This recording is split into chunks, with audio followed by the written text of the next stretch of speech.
With it being first, it's time to stop and rank all of the new February releases that hit theaters in 20 and streaming in 2024. My name is Max Emmerich. Welcome back to Max Talks Movies. Today I'm ranking all of the new releases here of 2024 in the month of February. Let me know your ranking down in the comments section down below. This is just my ranking. It's not your ranking. Love to have a fun discussion. What movies did I miss? What movies did I have that you haven't seen yet that you want to see? Let me know in the comment section. Also, please subscribe and so hit that notification bell as always. And also, please like the video, guys. The thumbs up button. That's how you support this channel. So without further ado, let's get into this video of my top 6 movies of the month of February. Again, I only saw 6 after a good start to the month, so I'll keep trying to do better each and every month. So here are the 6 movies that I saw in the month of February. So starting things off at number 6 is pretty easy, and that is Madame Web. What a disaster of a film. Also, I've already done full-fledged reviews and some out-of-theater reactions for all of these movies. So if you want to see my full thoughts on each film, you can click the movie review playlist here on the channel or the out-of-theater reaction playlist. But this is a disaster, as bad as advertised, a movie that you can feel was rewritten a billion times. And like Dakota Johnson has said on this press tour of this movie, the movie that she signed up for was nowhere near what the finished product of the movie was. Some of the worst ADR and dubbing I've ever seen in a big studio film.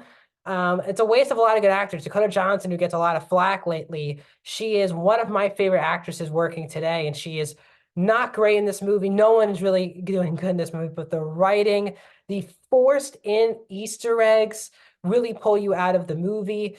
It's more boring than it is bad fun. I think Morbius at times can be bad fun. This movie, while it's more well made than Morbius, is just boring and dull. You don't care about any of the characters, any of the storylines. I was more dreading the runtime running out than any movie I've seen so far this year. A disaster, really from start to finish, and a movie that I will probably never see or want to see ever again. Coming in at number 5 this month was my most disappointing movie of the year so far, and that was Argylle, a movie that I was so pumped for, directed by Matthew Vaughn, who directed Kingsman, the Kingsman movies, X-Men: The First Class, Kick-Ass, and probably his strongest cast to date. But this movie is a disappointment. It's not an awful film, but for me, it's just not a good movie, and I wanted to have a lot more fun watching it. The cast itself is a lot of fun, and Rockwell and Bryce Dallas Howard have really good chemistry together in the leading roles. But I think the movie had a big misstep, which was it wanted Henry Cavill in the movie for big portions, but he's kind of just wasted. He's not in the movie that much. And when Cavill is in the movie, that Argylle storyline was a lot more interesting than the actual main plot line that was going on during the movie. I think Matthew Vaughn just should have stuck to making a live-action Bond type movie with Cavill and John Cena, Ariana DeBose, and that team, instead of bouncing that back and forth with Bryce Dallas Howard and her fake family and all these things like that. Just not an enjoyable film. The action itself is very cartoonish, like other Matthew Vaughn films, but unlike those other films, I wasn't enjoying the bad CGI and cartoon nature of the action scene. So the actors were fun to watch, but man, this is a struggle for me, and I wanted to have a lot more fun than I did. And now we're gonna move into a lot of some mediocre movies, which kind of sums up this month.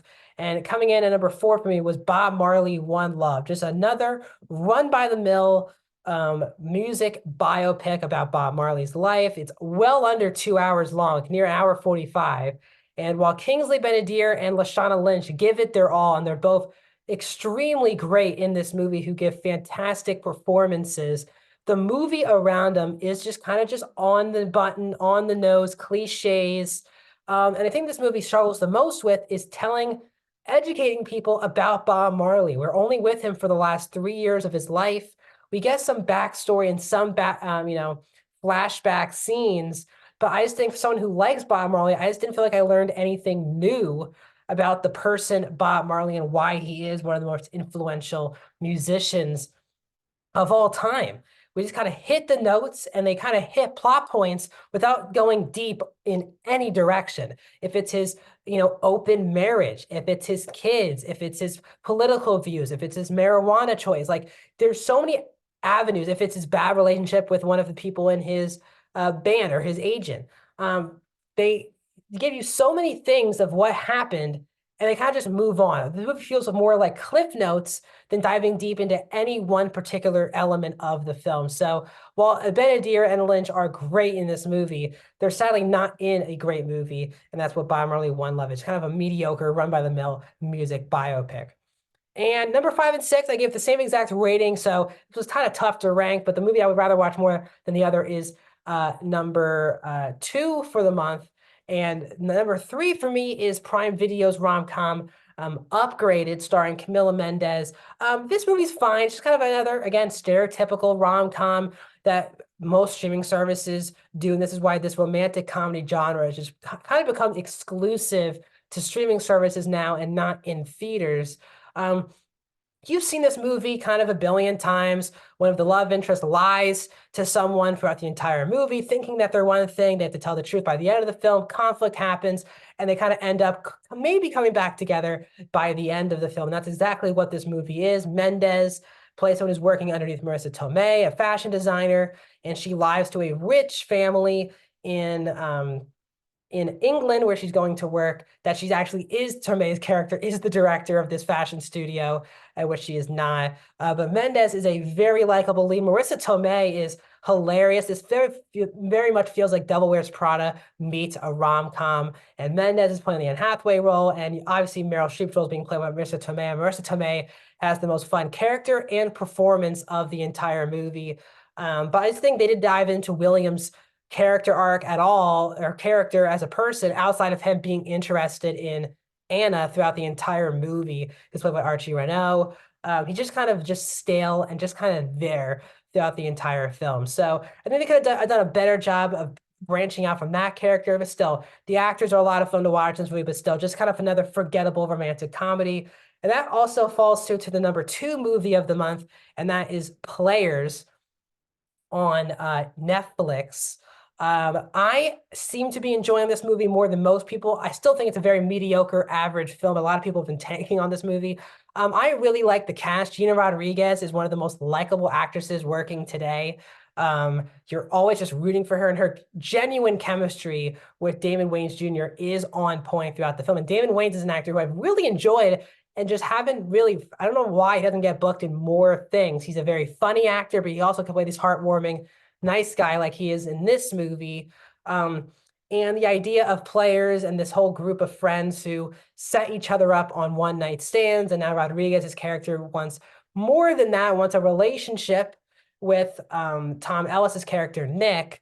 But I think that's where the movie really struggles. Once it becomes kind of a Mac and Nick kind of love story movie in the second act of the movie, it gets really boring and it loses all of its energy, because the energy is in the main group, and especially the energy that Adam and Mac have, who are played by Rodriguez and Wayans Jr.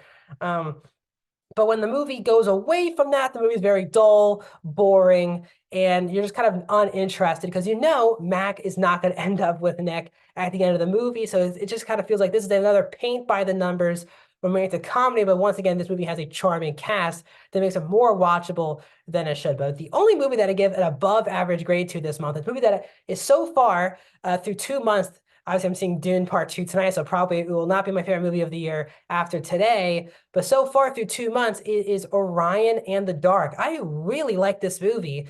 Netflix animated film, co-written by Charlie Kaufman.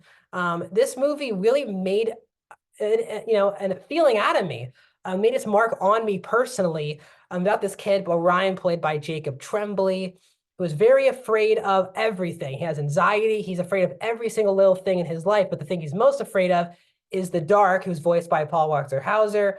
And you get to meet all these elements of how people dream, how people wake up, the dark, the light. It's okay. It's not fantastic animation. It's very passable, good animation. But the story here is what really takes it to the next level. Generational anxiety and fears, as well as trying to see the world, and stepping up to your fears and seeing the beauty in a lot of things. This is a very beautiful film from a story level that really moved me on a lot of levels. It's not going to be in my top 10 of the year, but I think this is a really great animated film that hit the streaming service that I think more people need to check out. Other great voice casts, including as well Angela Bassett and Ike Barinholtz and Carla Gugino. So very good animated film, which more people can check out. So that's my ranking of all 6 new releases that I saw in the month of February.